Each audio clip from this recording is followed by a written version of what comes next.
is time for another best of 5 series of professional StarCraft 2, and what I got for you today is a very high level match of Zerg versus Terran.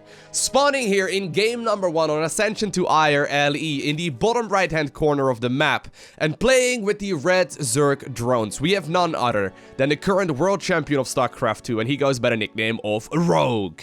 And his opponent already sending out SCVs awfully early on into this match. He's playing with the yellow Terran SCVs, also from South Korea. He goes by the nickname of Cure. Now, apparently, Cure is gonna be opening up this best of 5 rather aggressively. And I'm not gonna lie, I am really looking forward to watching this series develop. Hold that thought though, because look at this. The Overlord of Rogue immediately scouts what's going on.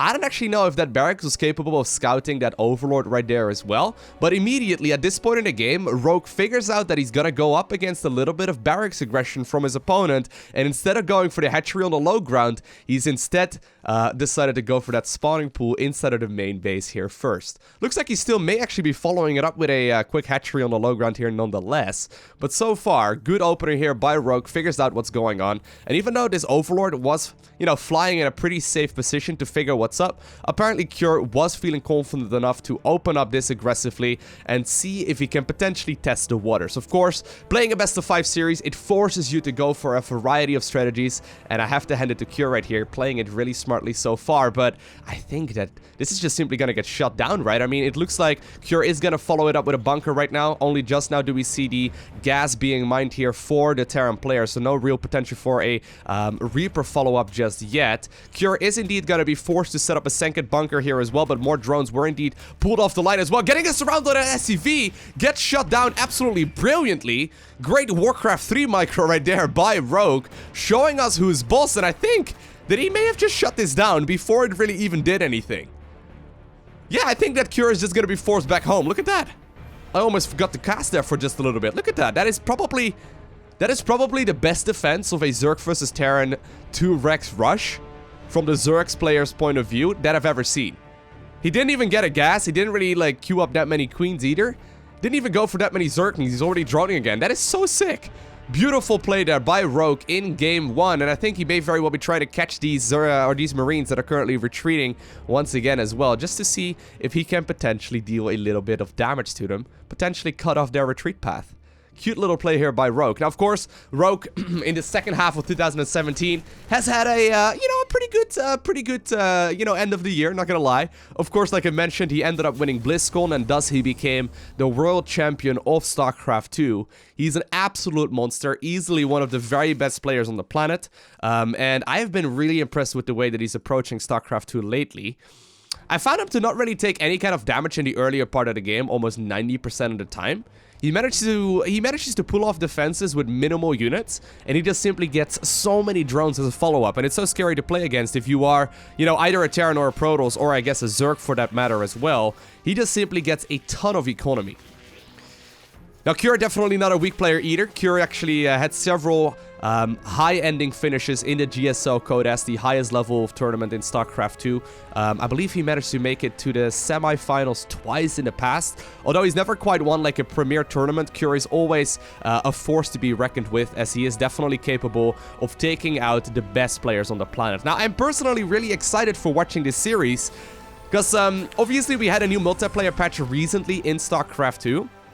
And there haven't been a whole lot of matches or tournaments played in Korea just yet. And there's no denying that the Korean players are generally considered to be the best on the planet when it comes to RTS games.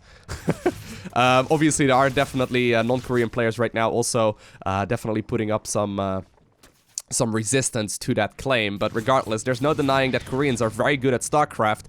And the cool thing about Korean players as well is that usually they play their own styles.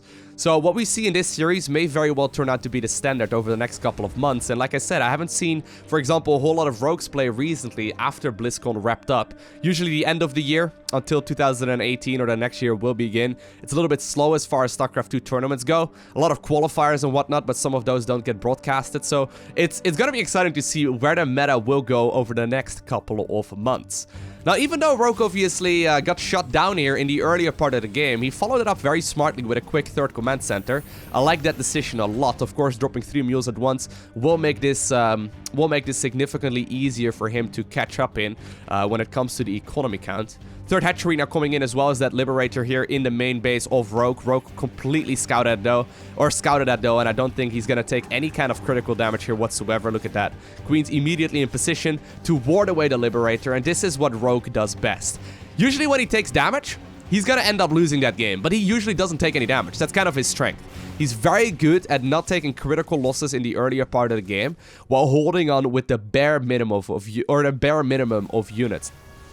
Now, interesting play here from our Zerg player. He hasn't quite gotten the metabolic boost upgrade just yet, and instead, he's getting himself the +1 missile upgrade while also getting the Glio reconstitution research. So this means that he's gonna be going for a roach push here with the roach speed as well as +1 missile, which is gonna make this a pretty powerful push that I think is meant to deal quite a substantial amount of damage, because he is committing a lot of economy to this. Let's see where Rogue is gonna end up sending his units. Apparently, he decides to not send them through the middle. I actually like that decision a lot. That means, of course, that this should go unscouted towards the opposite side of the map, although...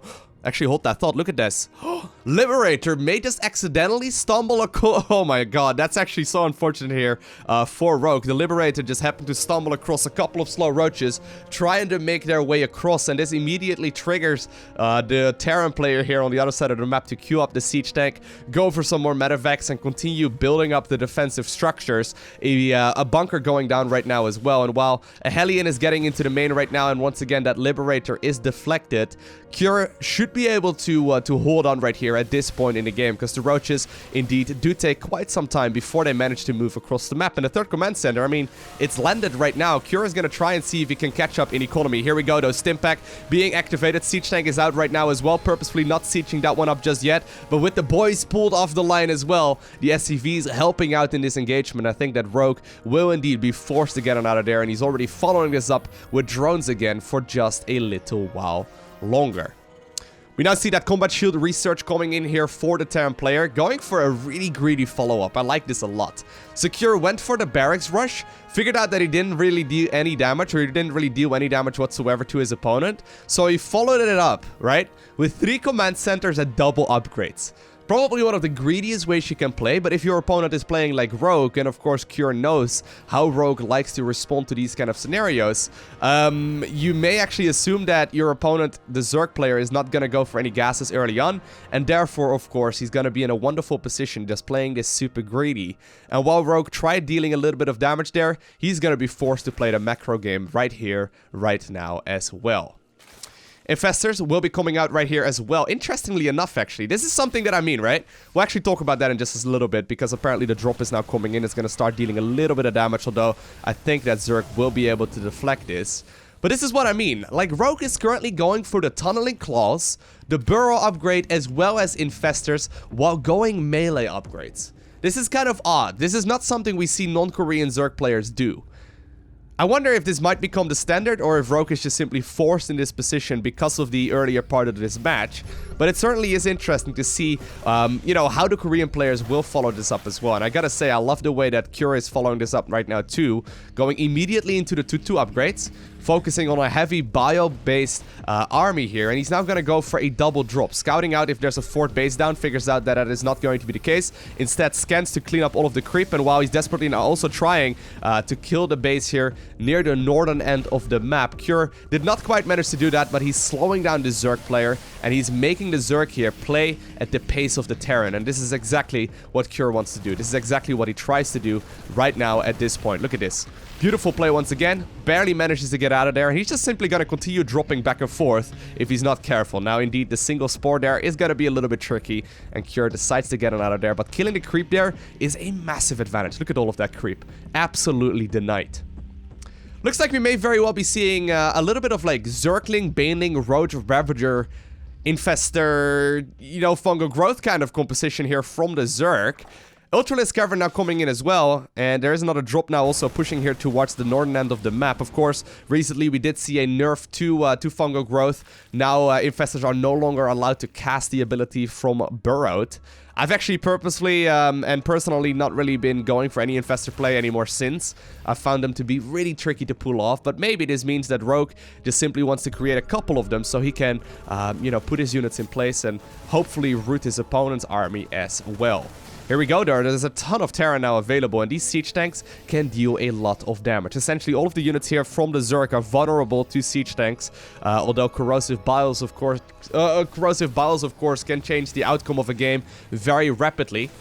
Small group of Marines and Marauders now pushing forward as well, and the siege tanks are slowly pushing until they are in range right here of this scenario. However, a roach push was also moving across the map. They were indeed dropped with overlords, and right at this point in time, Rogue knows that he's going to be slow pushed, so he's going to go for the counter attack here instead. And this is actually dealing a significant amount of damage. Fort base will be sacrificed. Apparently, Rogue decides to go for another base near the bottom end of the map instead. But so far, this is being really annoying here as Rogue just continues burrowing all over the place. And he's now also actually denying his opponent's third command center while killing a lot of that economy right here as well.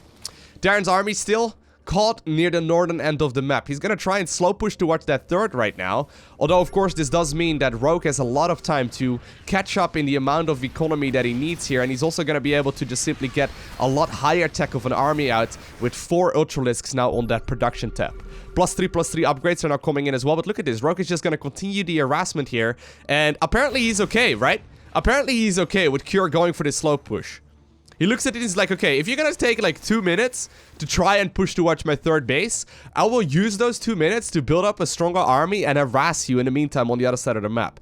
Now, of course, you can't just send all of his units across, and Liberators are still very powerful when it comes to killing... Okay, I was gonna say, did he just burrow Ultralisks? Never seen anyone do that before. No, fair enough. He's not going to go ahead and do so, but this is still going to be a rather scary army though, because these Liberators can kill the Ultralisks very, very rapidly. Once again, a single siege tank will have to pay for this scenario with its life. Zerglings and whatnot are still available, and I think that Cure now found himself with a lot less resources than he was hoping for at this point. Command Center lands, and I think that eventually these Zerglings will be deflected, but at the very least this forces the Terran player to leave a lot of units at home as well. And while we slowly see the tension building here, I think that there may just be a little bit too much Zerg by the time that this force starts moving into the third, right? I mean, look at the amount of army here available already. There's a lot of Ultras, and I think that Zerg may just very well just go for the full-on counterattack. He doesn't necessarily even need this build or this base anymore. He's got a couple of different options, just continuing their harassment now with Roaches and Zerglings, trying to pull the Terran player apart here, and so far he's doing an excellent job at exactly that. Ultras now, instead of defending, decided to move across the map as well, gonna go for that third base, and I think that Cure is gonna be overwhelmed with the amount of micro that he is forced to do here at all of the different angles at once. Great slow play right here by the Zerg player, and while apparently he will once again be forced to fight here against the Terran, he cleans up this army slowly but surely, and I think that Rogue is just simply outclassing his opponent here in game number 1, showing us exactly how to play against the Terran player that's slow pushing to your bases, to simply take other expansions on the opposite side of the map and counterattack continuously. Because so far, I mean, I don't really see exactly what the Terran player could do. He's going to be forced back home. All of his units are indeed loaded up into the medevac right now. There's still quite a lot of army remaining though. 105 army supply versus 130 here for the Zerg. And while Zerg is trying to move across right now, this is still an army that has to be respected. Terran's got a lot of stuff. Of course, while Zerg is posturing though, Ultras are going in for the counterattack. Very interesting setup here with the supply depots. May very well be made that way just to try and slow down what it is the Terran player is doing. But here we go. Big push here. In the meantime, near the fourth base here of the Zerg player, Corrosive Biles do go down after that fungal growth lands. And I think indeed that with all of these Banelings finishing up, Rogue will win game number 1. I mean, call me a Rogue fanboy, and I definitely won't deny it. The guy is an absolute monster, but game 1 right there was played perfectly. I don't think he really missed a beat, other than the Roach timing push that he tried to execute, which just happened to get scouted by that single Liberator. Rogue was in utter control of that game from start to finish. Cure definitely is going to have to play a little bit better here in game 2. Apparently, we are on Abyssal Reef. This is a map, of course, that is completely figured out at this point in time. I mean, It's been around for like, I don't know, like a year and maybe like 3 months, maybe a year and a half. I don't really know, but it feels like this map has been around for an extended period of time. And I think we are going to say goodbye to it in the next latter season. I wouldn't be surprised if the very first season of 2018 will not have the Abyssal Reef anymore. But there's no denying that this is a great map. All things considered, it does seem like it's a pretty good macro map. There's a lot of room for, you know, cheeses and whatnot as well. And interestingly enough, in particular for Zerg players recently, we have seen a variety in the places where they take their third bases. The common third base in the past used to be this one right over here, and I wouldn't be surprised if Rogue takes it right over here as well, but there's definitely a chance he can take it over there as well on the low ground, and some Zerg players have even opted to go for the third over there instead. It's pretty interesting, right? When a map is around for an extended period of time, players start mixing it up. They start sending their overlords in different patterns just because they won't want them, or they don't want them to get sniped in the earlier parts of the game, and they try their very best to just confuse their opponent. Even though it may technically be speaking, or technically speaking, may not be ideal to take your third over here, for both a Terran as well as a Zerg, there's definitely a chance that your opponent is going to be completely thrown off by that fact. They may just be confused by it, so that would make a less than ideal situation all of a sudden an advantage. It's really cool though to see the highest level of StarCraft 2 develop, in particular on maps that have been around for a while. And of course, like in StarCraft 1, right, as well as in Warcraft 3, I mean, we have seen the same maps for so long. In particular in Warcraft 3, actually. I think the current map pool, I mean, I know they made some changes to it recently, but anyways, like, the map pool that was played in competitive tournaments was around for, like, a decade. It's been a little bit crazy. Maybe not quite that long, but definitely longer than in StarCraft 2. I'm not gonna lie though, I'm definitely of the opinion that that continuous changes to map pools as well as balance in general is pretty important just to keep the game fresh, keep the game interesting. And you know, if we won't see any major balance changes to StarCraft 2 anymore, I definitely would not mind seeing a completely fresh map pool every single season.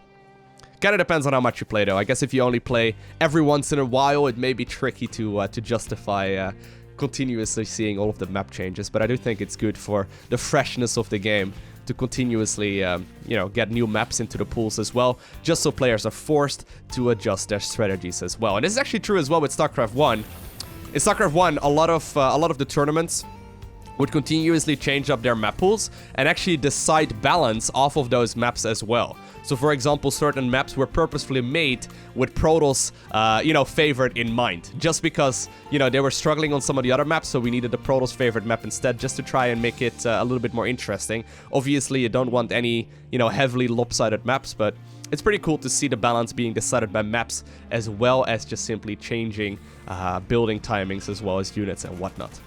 Regardless though, we see very standard openers right here from both of these players.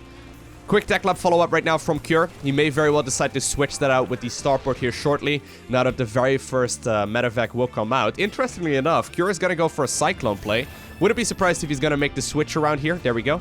I wouldn't be surprised if he does for the switch around, and apparently he's now going to make a push with a couple of Marines as well as a single Cyclone.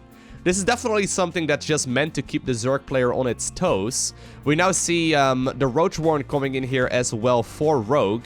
And while apparently he knows that this push is going to be happening, there's now also the follow-up with the Cloaking Field as well as the Banshee.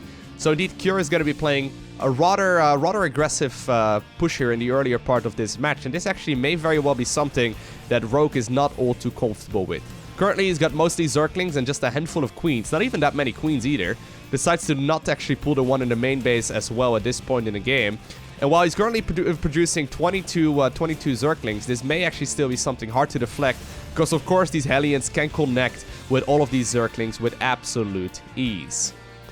Lair now just about halfway done or so here for the Zerg player, and there we go. He's going to try and go for the surround. Zerglings trying to get the wraparound on all of these Hellions. Looks like they may get some of them.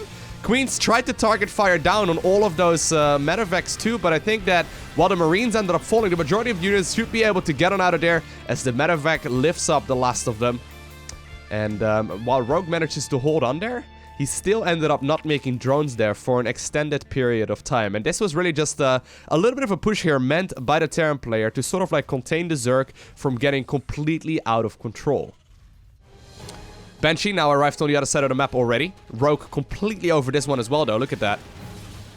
I mean, we see that Spore Crawler in position, Lair is done, Queens are right there as well, Transfuse is used, and of course, he did save up energy on that Queen on purpose just for this very specific scenario. But I think that Cure may be going for a mech-based play here in Game 2. So a little bit of a switch around here. Both mech and bio have been common strategies lately, and of course with mech, in case you're unfamiliar, I mean a unit composition based around Hellbats as well as Siege Tanks and Thors.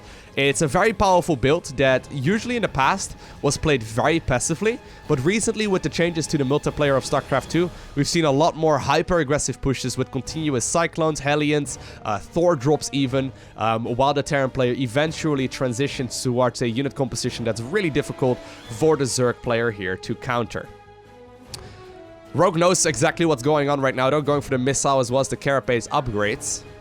He will be forced to deal with a push here, though, that is mostly unscouted at this point. And while he's desperately trying to make roaches, Zerglings are not going to be enough to clean up all of these Hellbats. There are quite a significant amount of Queens, however, available. He's trying to buy some time here as well. Now, the Banshees are coming in here, too, trying to see if they can potentially kill a couple of these drones. And so far, they already got 7 of them in just a matter of seconds. Roaches are out right now. They will be able to start engaging against all of those Hellbats. And while the Cyclone eventually gets taken care of as well, Cure is dealing a substantial amount of damage here to his opponent's army. He's also indeed killing a lot of those drones, and at this point in the game, Terran is actually going to be at a nice little economy lead just because that third command center is now landed, and he's going to be able to power out 3 mules as well as 3 SCVs at once. All things considered, though, it's more or less like a trade, right? I mean, Zerg is still at 70 workers. That is something you want to do if you were a Zerg player. Usually you want to try and aim for maybe about 70 to 75 before you really start producing army. And I think that at this point, Rogue must feel pretty confident with the amount of units that he's got. He ended up losing 7 drones there in total. I probably would have lost about 20. So, you know, it's definitely noticeable that he knows precisely what it is he's going up against, and he's making good effort right here to slow down his opponent. But this is a game right now that is being played at the tempo of the Terran player, right?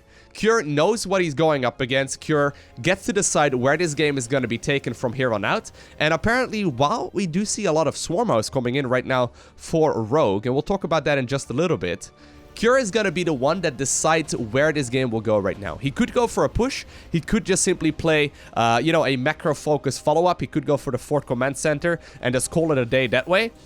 He could also just simply macro up a massive army off of 3 bases and push once both of these upgrades are done. There's a lot of options right now for our Terran player. The Swarm House follow-up is actually pretty interesting. Swarm House, of course, recently did get a nerf. They are now a lot slower off creep. Ugh, look at that. They are now a lot slower off creep than they once used to be, which doesn't sound like a massive deal, but it does mean that they, for example, are going to have a hard time reinforcing the 3rd base. That's going to be in trouble here with all of these Hellions and now also these Thors trying to push into that direction. Swarmos, though, they managed to make their way over here, and I think that they very well just, yeah, they're just going to be able to go after the 3rd here of the Terran player. Hellions now trying to get into the 3rd there of the Zerg as well. Not quite capable of killing a ton of stuff, but still get a whole lot of workers there for their troubles just to make sure. Like at this point in the game, right, getting a couple of worker kills is fine and dandy, but both players are capable of just simply getting them back so very rapidly. When you're still playing with like, you know, 40 drones, losing 8 of them is a massive deal, but right now Zerg is just going to be able to power out 70 workers once again very rapidly. And since neither of these guys is really looking like they are going to go for a push here anytime soon, we will see them recuperating those losses and just simply transitioning towards the more macro situation here instead. There's a 4th command center now coming in here for the Terran. Sensor towers coming in as well as more missile turrets, so Cure will be fully aware of exactly what it is he's going up against. I like this little semi-wall as well, just slowing down Banelings a little bit if the Zerg decides to go for example, some run-bys. But look at the amount of army currently caught up in Swarm Hosts. Interestingly enough, in the European style of Terran versus Zerg right now, we haven't really seen a whole lot of Swarm Hosts play whatsoever. Swarm Hosts are widely considered to be terrible right now, but apparently Rogue, he knows something that we don't, because he is currently going for a push here, and he is dealing an awful lot of damage. Look at that. All of those siege tanks end up dying there in just a matter of seconds, but they still shot some of their shells at those roaches, preventing them from overwhelming this 4th base here for the Terran player. Here's the thing, right? If you get enough creep spread like Rogue is doing right now, you never actually get that slowdown on the Swarm Host. Look at the amount of creep here already. This is something that Rogue is very good at. He continuously keeps on pushing the creep forward.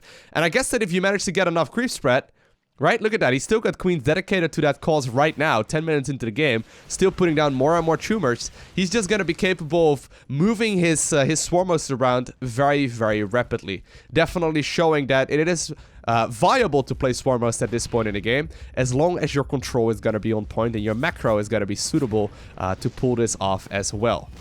Next wave of Locusts down, now moving once again towards that fort-based location. Some of them are landing, however, on top of all of those hellbats. And I think once again, right, Terran should be able to deflect this. Fourth command center is now taken, and while Cure ended up losing a bunch of his siege tanks and units there once more, he's got that 4-base economy right now, and this is an important point in the game. He's got 77 workers. He's going to be able to max out on the end-all be-all Terran composition, and that is where this army composition becomes terrifying.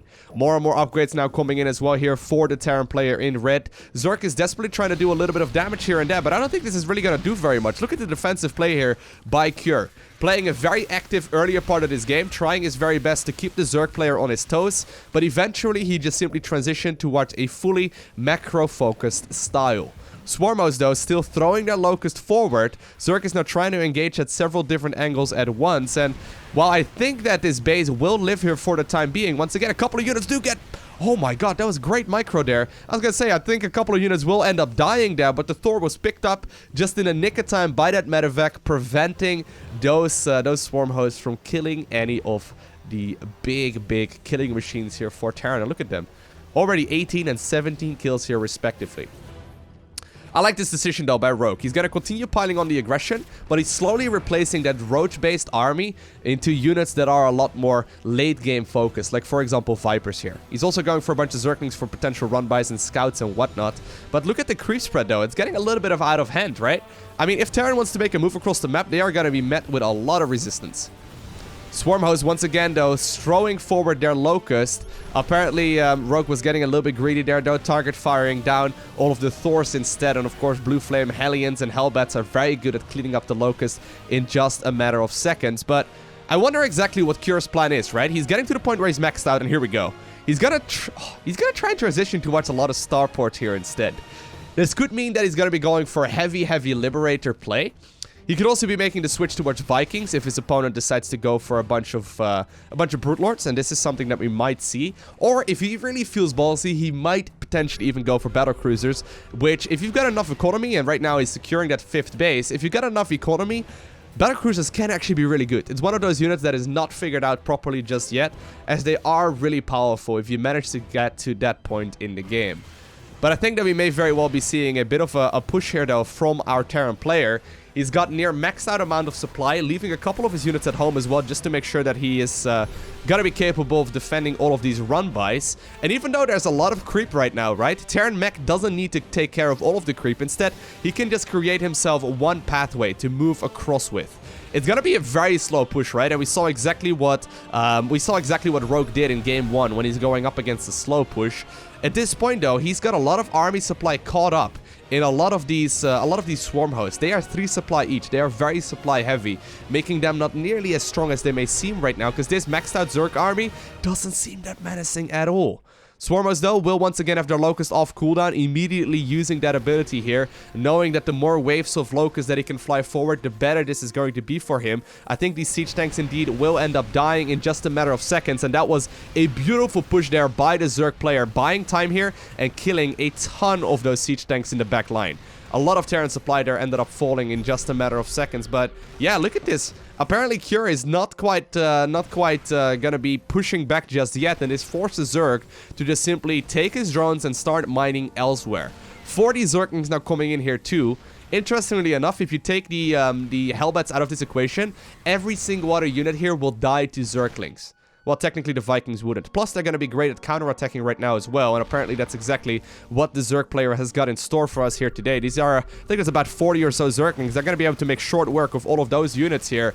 Adrenal Glands as well as... actually, does he have Adrenal Glands? No, he doesn't have it just yet, but he does have +3 attack, and right now he's switching towards Adrenal Glands as well. I think with Adrenal Glands he would have been in a better position, but regardless, here we go. Zerg once again moving forward, trying to get the abducts here as well. Trying to make the most out of this scenario. There's still a lot of Zerg left over, but the same can be said here for for Terran. Blinding Clouds will soon be wearing off, and these siege tanks are going to be able to start shelling away at all of those Zerg units. And Cure trades cost efficiently with a very menacing army there of his Zerg opponent. Swarm Hosts now caught off creep at a really weird angle. I think every single last of these will end up dying here if the Zerg player is not careful, and while apparently some of them will have their Locust, they are now forced away here from his old main base, as these are gonna be hiding in the corner here, crying, I guess, and, you know, scared for their lives. I think that this is going to be a final shove here, though, from Cure. He wants to close out this game right here, right now. Couple of Zerglings and Hydras once again picked up for what essentially was free. There's still a couple of Vipers remaining here, and with a proper fungal growth, or with a proper blinding cloud, rather, there is a chance that he can kill all of these units. But already at this point, though, look at the amount of remaining forces here for Cure. He is just pushing across the map. Another command center is now coming in, and he is at the front door here of the Zerg player. Slow push. The push that went wrong in the previous match is working out significantly better, because here, indeed, we do see the Liberators coming in, and the Liberators are going to help out with this slow push so very much, preventing these Hydras from even moving in there, and creating a lot of wiggle room as well for the siege tanks to be pushing forward. Hydras and Zerglings are trying to close the distance, but look at the amount of Terran as Cure obtains victory here in Game 2. There we go. I like that play a lot there from the Terran. I mean, he decided to go for a very aggressive play in the earlier part of the game, and then he just simply followed it up with a very solid macro-focused style. Now, actually hold that thought, because the next match is gonna be on Blackpink, and indeed we see a 12 pool coming out right now for Rogue. I mean, it's 1-1. He needs to win 3 games if he wants to obtain the victory. Apparently, he's still feeling confident, as he is now going to be cheesing here on one of the, you know, usually considered to be macro maps in the current map pool. He's going to be following this up with gas right now as well. Wouldn't be surprised to see the other gas here coming in just a sec. There we go. This is likely going to be a Ravager rush here from the Zerg player. Here's the thing. There was a chance that Cure would be going for a command center first on the low ground. This is very common for players to do after they obtain the victory, and the, you know, series is not quite up on the ropes just yet. But Cure apparently is playing it safe and sound so far. It all comes down to SCV scouting. Will he send an SCV across the map, or will he rely on the single Reaper instead? It's a bit of a controversial subject. A lot of Terran players do never go for any kind of SCV scouting whatsoever. A lot of them do it every single match. I feel like if you scout that this is coming early enough, you can just simply transition to watch, for example, Cyclones, Siege Tanks, or maybe even a Banshee. You just shut down this aggression so very early. However, if you go for the command center on the low ground, which seems to be the case with Cure here, and you send indeed a Reaper across the map, and apparently it's actually going to be a Marine-based opener here for the Terran instead, so we'll talk about that in just a little bit. But if you send a Reaper across the map and you build the command center on the low ground, and you don't see these Zerglings coming in, and look at the pathway here that Rogue is picking, Rogue can potentially deny the command center from finishing up, which in that turn supply blocks the Terran player, and therefore absolutely, you know, makes the Ravager follow-up super powerful, and the Roaches are already coming in. However, if you go for the SCV scout, if you're the Terran player, right, you're capable of shutting this down before it even starts moving across. Cure, though, going for a smart play. I like this a lot. Rather than going for the SCV scout, he's not going for the Reaper scout either. He's just going for a build that is safe against pretty much everything. This might even potentially snipe an Overlord. He's trying to figure out if the Overlord went to the top of the ramp. Not quite going to be the case. The Zerglings now still hiding as well, because the Overlord hasn't quite seen anything scary just yet either. But Roaches are already moving across, and this is completely unscouted here so far by the Terran. And this is where things get very risky, right? If he makes the switch here towards the factory and starts producing Hellions, he's going to be in a world of hurt. Cure, though, apparently has decided that he wants to make a bit of a move forward here as well.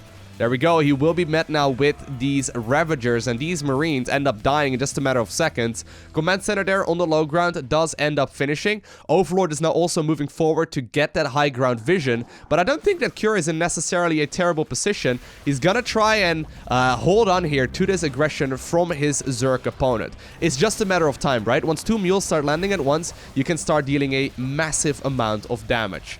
first siege tanks now already in production though, and this is gonna be scary because apparently Cure has indeed now lost the front door as that single depot does end up dying. It takes 7 corrosive biles to kill that single bunker. Siege tank is gonna come out in just a little bit. More marines are now coming out as well, but still there's 2 mules mining at once, so the longer that this game takes to win here for Rogue, the more units there will indeed be here for the Terran player as well. But with that barracks falling here, and apparently now the factory in a world of hurt as well, I think that Rogue may just very well be able to shut down these buildings and therefore make it really hard for his Terran opponent to defend against this hyper-aggressive push here in the earlier part of the game. Still, a lot of SCVs are available. Purposefully not sieging up the tank. I like this decision a lot just because it's much more microable right now, but still there's a lot of Zerg available. He needs to repair that. Sadly for Cure, he doesn't quite get to repair, and I think that Rogue is just going to continue pushing here. Look at that production tab, right? No other follow-ups here planned.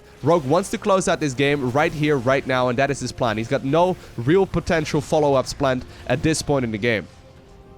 8 more SCVs end up falling. There's still a significant amount of Ravagers remaining here as well. This is a push that's meant to clean up the game right here. And if somehow, some way, the Terran player manages to hold on, he's going to be in a wonderful position with 2 mules at once. But I think that with more and more SCVs falling, and now the new siege tank also joining its brother from earlier, and now the factory in a world of hurt, I would not be surprised if Cure is going to be forced to GG out of this game here in just a little bit. Another siege tank though. Looks like it will end up finishing here nonetheless. 11 SCVs going down so far, but the mules are still mining. Income-wise, Terran is not in a terrible position and actually ahead right now of the Zerg opponent just because of those mules. Still though, Cure is holding on. He's holding on, but he's losing a ton of SCVs. More and more Ravagers are coming in. That siege tank is in a world of hurt. He's not careful. Single Marine is now also still in that bunker, and that bunker will end up dying here. And with that, the Marine will as well. And apparently, Rogue will win game 3, but that was much closer than I anticipated it to be. As of course, if Cure would have been able to hold on for like another 30 seconds, he probably would have defended there. But the siege tank micro was just a little bit off. Rogue just simply outplayed him there, and he ended up obtaining the victory, but just barely. Well, there we have it. This could potentially be the last match of this series. We are currently on Neon Violet Square, and Neon Violet Square is a massive map. This is not a small map. There's a lot of different expansions that both players can take. Usually the tucked away base right here in the corner, and of course we do see a mirrored position here towards the other side of the map too.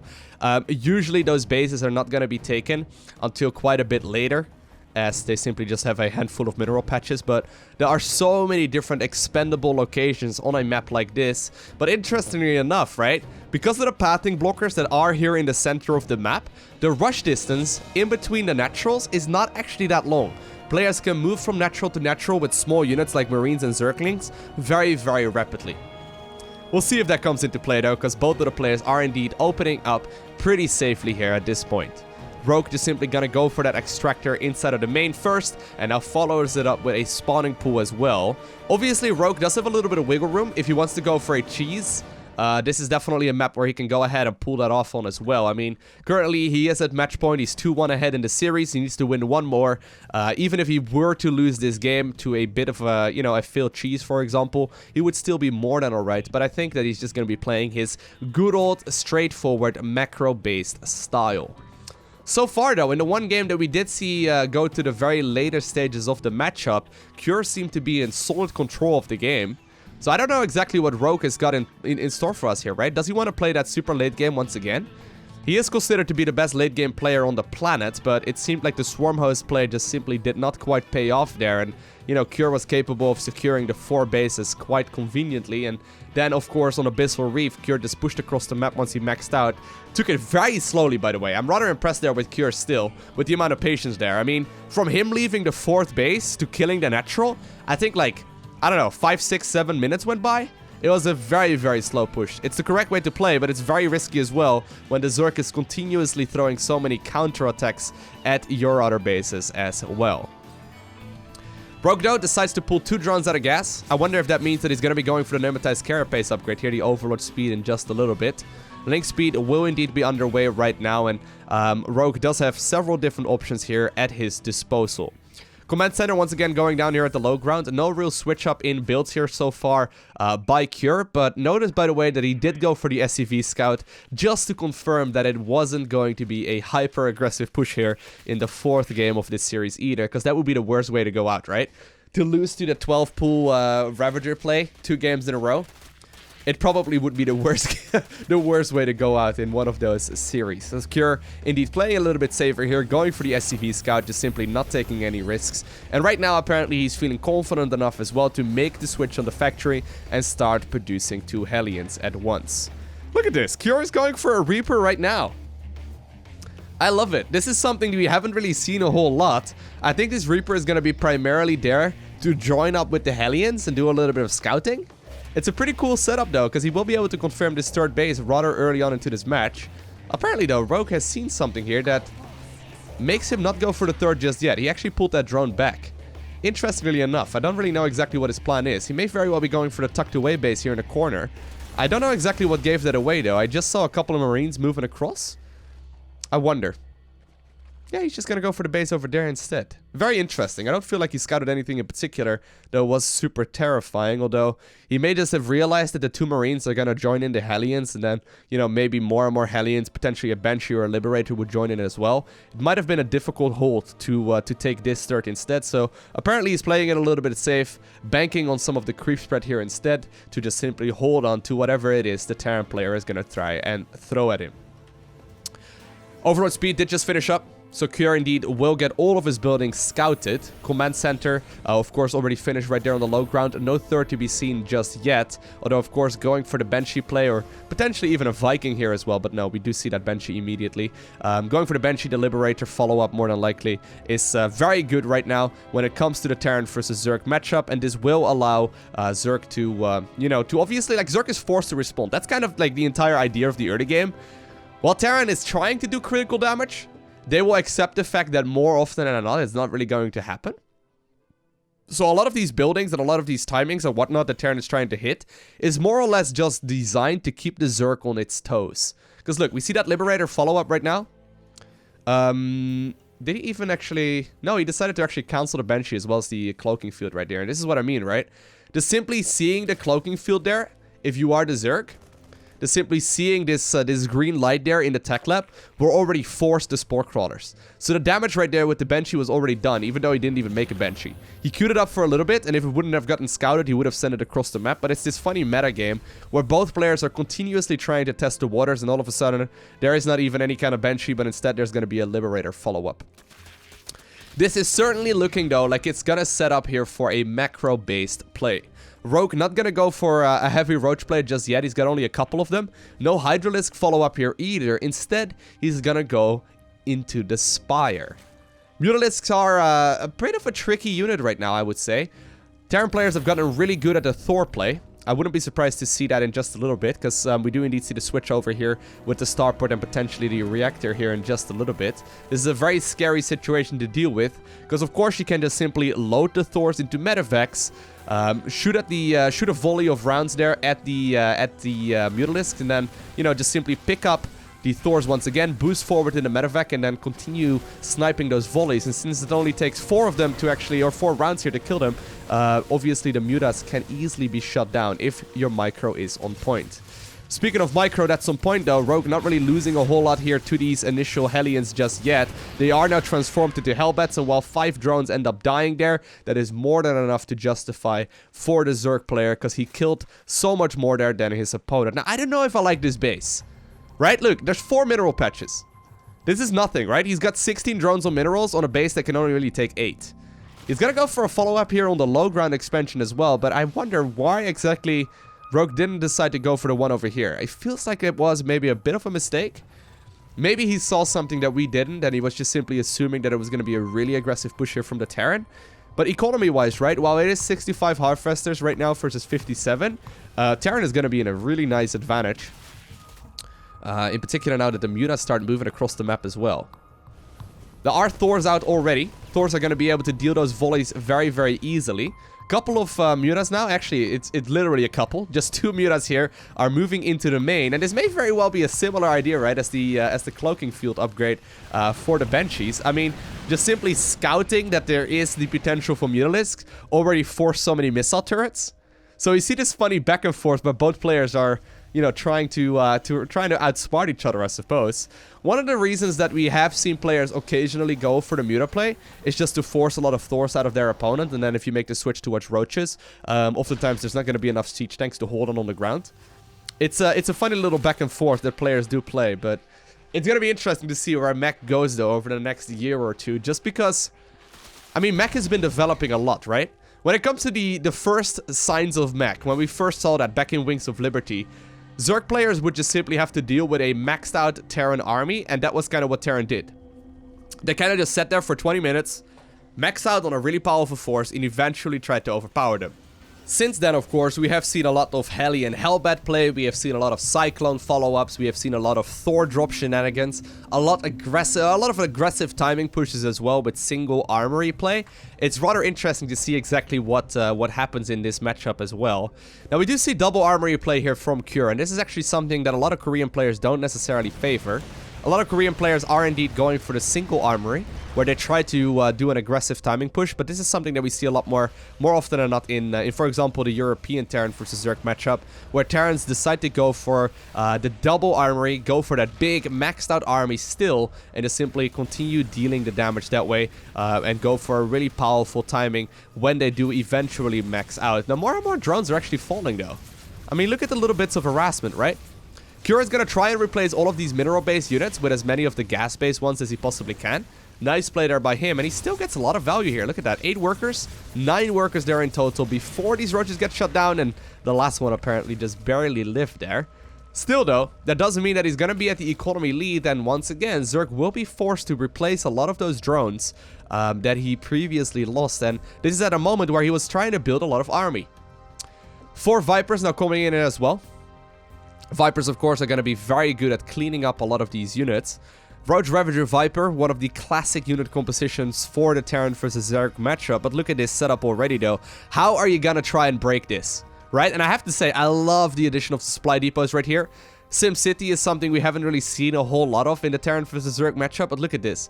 This is such a smart little play. If the Zerg player wants to push in here, he's gonna be halted and stopped by these depots, significantly so, right? Siege tanks are just simply sitting nice and pretty, all on top of each other there, surrounded by depots, making it difficult for the opposing player to get in there.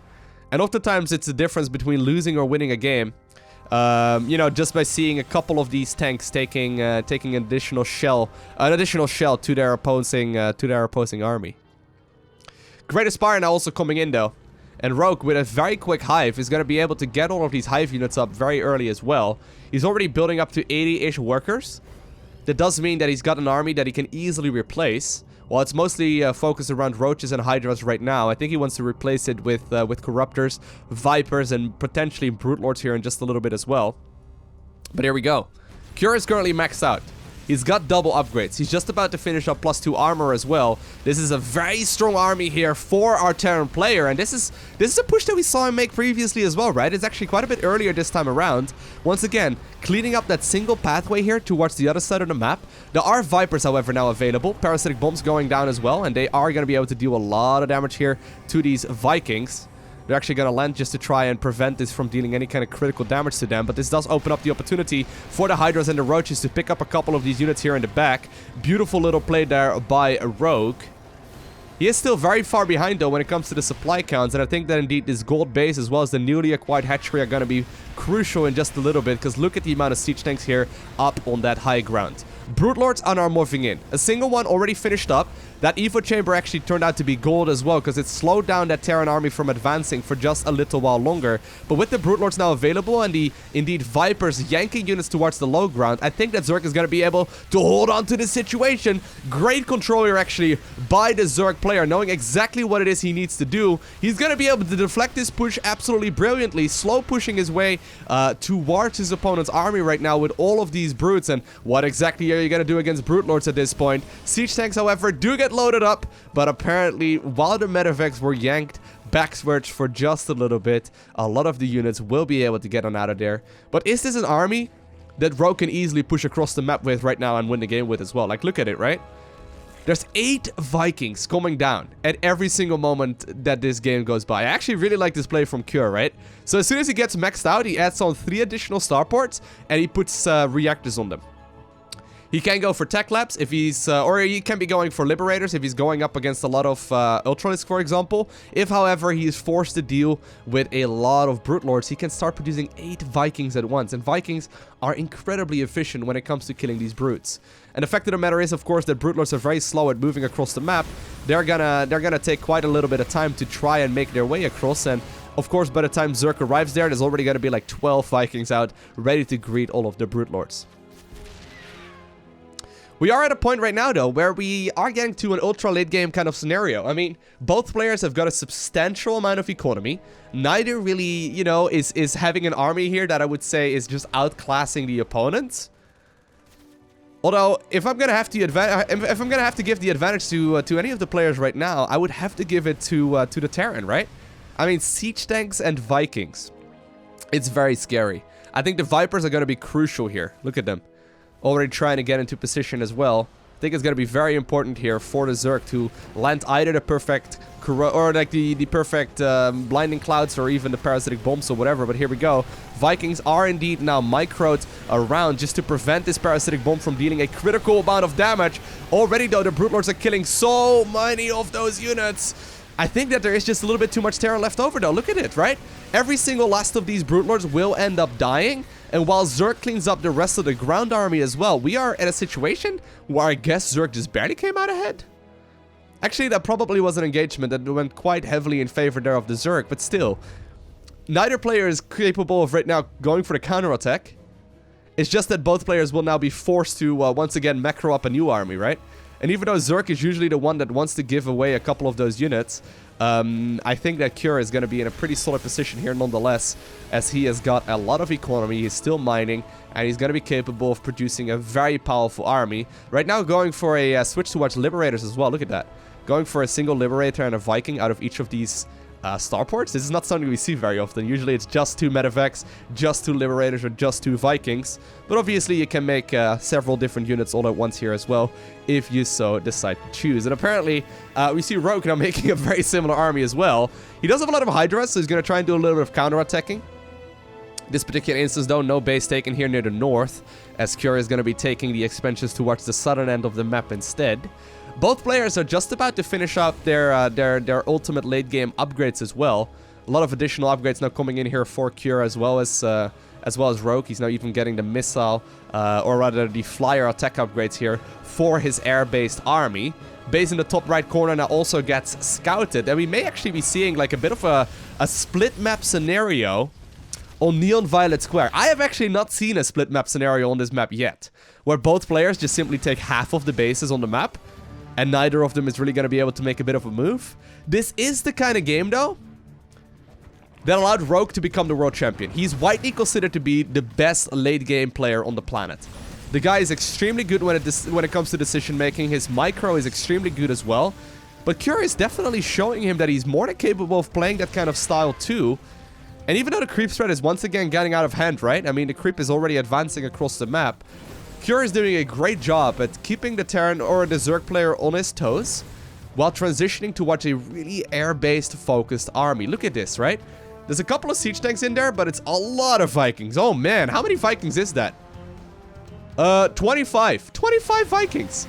I mean, the fact of the matter is, though, that more and more Brute Lords are coming in as well. 9 in total. They will die very rapidly. Siege tanks and Vikings now with Liberator support as well. Once again, moving forward.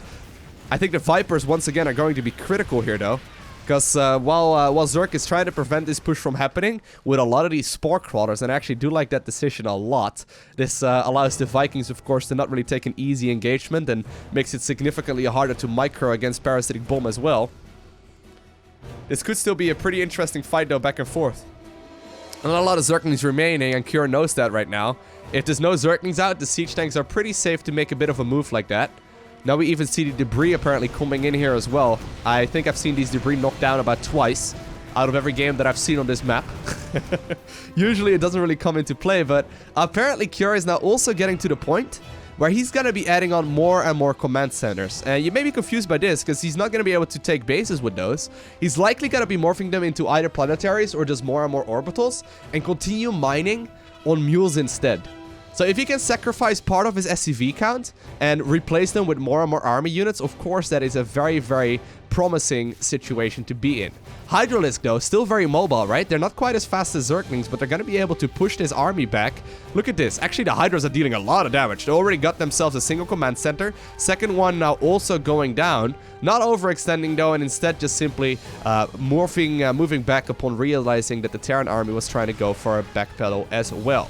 Rogue now is forced to defend this base here with a lot of those Brute Lords. Siege tanks will end up dying in just a matter of seconds, so long. Siege tanks, I guess you guys are not going to be able to live for that long.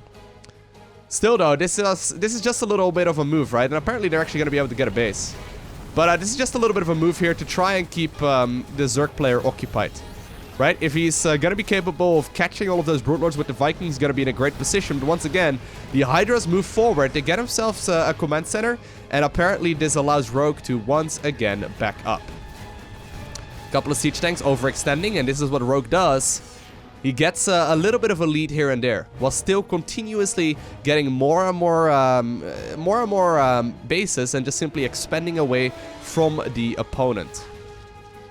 Going for the Hydras, though, it's actually pretty interesting. He's got a lot of Hydras. There's 25 Hydras right now versus 33 Vikings, and still more are coming in. I wonder if Cure is maybe overdoing it a little bit, though, on the Viking count.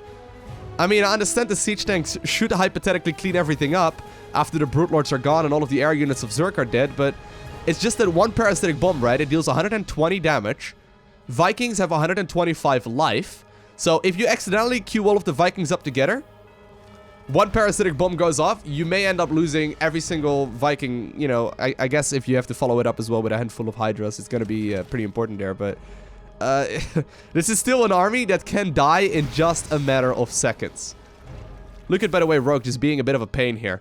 Burrowing Hydras, trying to be as annoying as he possibly can be. Still killing a couple of units here and there, and while apparently a couple of drones also ended up dying, both players are just literally trading blows as they are getting to the point right there where both of them have got a ton of upgrades and both of them are once again maxed out. Cure does not want to engage right now with all of these spores, though. The spore crawlers are going to be annoying. He doesn't really want to deal with those, so instead he's going to go around. I think this base will once again end up dying. Wouldn't be surprised even if maybe Zerg is going to take this base here in just a little bit. Siege tanks now apparently also moving towards this side of the map. They're going to be able to clean a lot of this up. But at the same time, though, the Hydras have found a bit of an opener. They're going to go after all of those units here as well, while the majority of the Terran force is occupied on the other side of the map. They're target firing down the command center. I don't know if I like that decision necessarily very much, as indeed a lot of these units will end up dying. In the meantime, though, on the other side of the map, parasitic bombs are indeed coming in and trying to go after all of those Brute Lords, but still so much damage does get dealt here with the parasitic bomb, and the Vikings end up falling in just a matter of seconds. There are just simply so many of them, though. Queens are still rapidly trying to transfuse all of those Brute Lords. They're also helping out in this engagement by cleaning up a bunch of these Vikings, and while we had like 30 plus Vikings a second ago, only 9 of them remain, and those are all reinforcements. Cure did, however, manage to hold on to the base. He also ended up killing the base here in the top right-hand corner of the map, but all of his units are going down right now. Zerg has managed to defend against his aggression, and he's still got a lot of leftover units as well. Bank-wise, there's definitely no denying that there's currently 7,000 resources here in the bank for the Zerg player. Instead of just immediately replacing that, though, with a maxed out army, he's being rather careful with that. How many larvae does he have? 31. He can replace anything here if he wants to. Instead of just simply getting himself 6 additional Vipers, he's probably going to try and soak up more and more energy with those as well, and he's once again making the switch towards Brute Lords. Still 6 Vikings, though, are coming out at once, right? And actually, this is going to be 14 Brute Lords in total. 14 Brute Lords in total. It's just that Parasitic Bomb is such a menacing spell here that I'm a little bit worried here for Cure's situation. I mean, Zerg is looking like it may very well want to slow push right now with all of these Spore Crawlers as well. Once again, though, Cure is showing him who's boss by simply going for these counterattacks. He is actually preventing a lot of Zerg economy. Look at this. Look at this base. That is tons of workers. There are technically 70 workers here for the Zerg, but there's not a whole lot of mining happening, and Terran is still happily mining off of a handful of bases themselves. That does mean that this army here for Zerg is gonna be essentially, you know, one that needs to deal damage. He cannot easily replace this. This is a very expensive army, and Terran's actually not done just yet. Terran's not done just yet. He's going to continue pushing here for a little while longer. While indeed Zerg is occupied in the center of the map, and obviously you can't sort of leave these Broodlords unattested here for a bit. This is still a map or a match here that becomes very tense. With one good engagement, Cure can obtain a victory. If he takes his engagement even, you know, a split second wrong though, and a parasitic bomb lands, this is essentially game over for him. Broodlords are once again advancing. Siege tanks still trying to do a little bit of damage. Hydra's now managed to apparently find another opener, and they are capable of kicking another base out of this match. A couple of the siege tanks though do end up dying now as well, and look at the amount of brutes that are advancing, right? That's 14 Broodlords in total. 14 Broodlords in total. That is a very terrifying amount. A single Brood apparently is now also given the task there to pick up the siege tanks here towards the northern end of the map. Still though, parasitic bombs are coming in. The Hydras and the Spore Crawlers on the ground, they're capable of picking this up so very rapidly. And we do see continuous harassment now here from the Zerg player in blue. I think that Rogue may have done it. His creep spread and whatnot is getting out of hand. Terran is just simply trying to make the most out of this scenario, but there's just simply so many units here remaining for the Zerg. He's been mining so efficiently that he's just simply capable of replacing any army that he's got right now as well. The Viking count was very high, but the parasitic bombs were solid, and with them, I think that the Broodlords just simply managed to live for too long, and they're going to be able to clean up every single last of these bases very, very easily. Of course, all of these orbital commands can lift, but the planetary fortresses are not capable of doing so. And while Terran is currently desperately trying to go for a bit of a counterattack here across the map, they will be able to pick up another base. I think that this Zerg army is just a little bit too strong right now to stop. I mean, there's one last mining base, okay? There's one last mining base, and it's the bottom left-hand corner of the map. Zerg knows about it as well. He's going to try and actually head towards the corner there to be out of range there of the planetary. This does allow him to potentially pick up a bunch of these SCVs and, you know, deny that mining time. There's no denying, though, that Cure still has a menacing army as well. He's still got 126 army supply, and once again, if he takes the engagement well, he can still obtain the victory. Zerg does not have a lot of mining either. I mean, that's 31 drones off of a single 4-patch mineral base. Not quite the scenario that you want to be in. Apparently, though, Rogue does manage to hold onto this base finally. At the 24-minute mark, he's going to be capable of mining off of these juicy mineral patches. He needs them very badly. Single siege tank, or rather a set of siege tanks here, will be preventing these Hydras from killing everything here as well. But Cure is smelling blood. He wants to close out this game right now. He knows that if this goes on for too much longer, he's going to be in a world of hurt. The amount of Zerg available, though, there's a lot of parasitic bombs. There are 3 Vipers here in total. If the spread on the Vikings is good, there is a chance that Terran can still obtain this victory. Siege tanks and the Hellbats are now going to town here, but Zerg is advancing onwards. The Broodlords are trying to get the best connections that they can. Parasitic bombs are now coming in as well, but every single lot of these brutes is under a little bit of fire. There are still a lot of Hydras, though, in the air, and I think that the Vikings are just not in plentiful numbers anymore. Terran ends up losing a massive chunk of that army. Zerg still has a bank of nearly 6,000 resources that he is currently replacing with 17 more Hydralisks. We see Zerg now advancing onwards, and I think that Cure's army, which just absolutely got decimated, I think he's gonna be in trouble, as apparently even these siege tanks here are now gonna go on the offensive. They were the ones that were in charge of defending the last mining base. Broodlords are now moving across the map, though. Even more Corruptors are coming out right now too. I like that decision a lot, just simply playing this slow, playing this steady, the one thing that Rogue is very, very good at. And I think that in this long, drawn-out macro game, right, while Zerg once again secured himself another base, and he doesn't actually know, of course, how much mining and how much income the Terran still has at this point. But I think that at this moment in the game, Rogue must be feeling pretty happy, as he managed to beat like 3 or so maxed out Zerg armies, and while a single siege tank once again obtains the kill there on that hatchery on the low ground. This one is never really meant to mine, right? Zerg is slowly maxing out once again. 36 drones only, though. 36 drones. Taking a hatchery right now is a big deal. There's still, of course, the command center here. I think that Terran may be able to secure the base here near the north. It's just that the one in the bottom left-hand corner will be taken care of, right? The Hydras are taking care of all of the SCVs, and immediately with that, they also take care of the planetary fortress. And apparently Cure knows it. He's gonna be in an extremely tricky position there to potentially obtain the victory. And it is just simply not going to happen, as Rogue wins this series in a 3-1 fashion. Beautifully played though. Definitely a tough game to win. Cure put up a fight. He seems to be really good. I'm definitely gonna keep an eye out on him over the next couple of months as well, because he seems to be really very good. Some patches just simply do it better for different kinds of players. I mean, this is a patch that definitely lends itself to the late game, towards a more, you know, late game and skill focused mindset. I think that Cure may very well be someone to watch out for, but Rogue still showing us who's king here. Very well played here in the later stages of this match, and I hope that you enjoyed watching this series as well. If you did, make sure you hit that like button down below. If you want to see more, make sure you hit that subscribe button so you get a notification as soon as I upload more. But other than that, I want to thank you for watching. Have an amazing day. Do not forget to smile, alright? Special shout out to the Patreon supporters. Thank you for making these videos possible. But I will see you all in the next one.